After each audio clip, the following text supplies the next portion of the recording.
கப்பலோட்டிய தமிழர் என்று புகழப்படுகிறாரே அந்த ஸ்டீம் என்ஜின் கம்பெனி தொடங்கப்படுகிற போது அன்றைக்கு காங்கிரஸ் கட்சியிலேயே இல்லாத தந்தை பெரியார் வஉசி தொடங்கிய அந்த கப்பல் கம்பெனிக்கு ஈரோட்டிலே இருந்து பல்லாயிரம் ரூபாயை தன்னுடைய நண்பர்களிடமிருந்து வசூலித்து பங்கு தொகையாக தருகிறார்.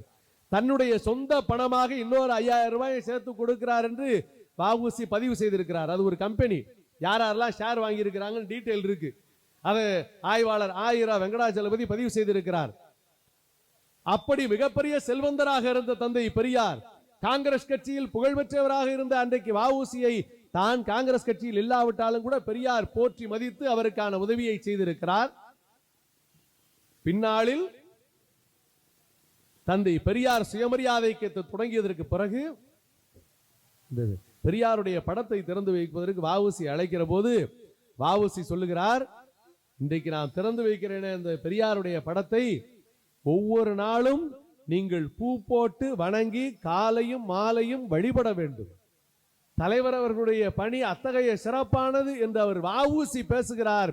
தந்தை பெரியார் வெட்கத்தால் நிலைகுலைகிறார். ஐயா, நீங்க இப்படி செய்யலாமா, நீங்க இப்படி பேசலாமா, உங்களுக்கு இது அடுக்குமா? நீங்க மிகப்பெரிய தலைவராக இருக்கிற போது அன்றைக்கு நான் ஊரிலே வியாபாரம் செய்து கொண்டிருந்தவன்.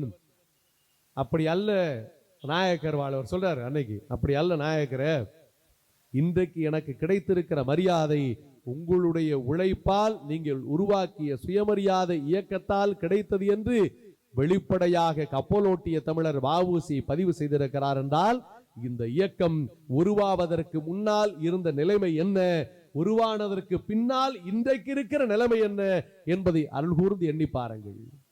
இன்றைக்கு நம்முடைய தோழர்கள் எல்லாம் பல இடங்கள்ல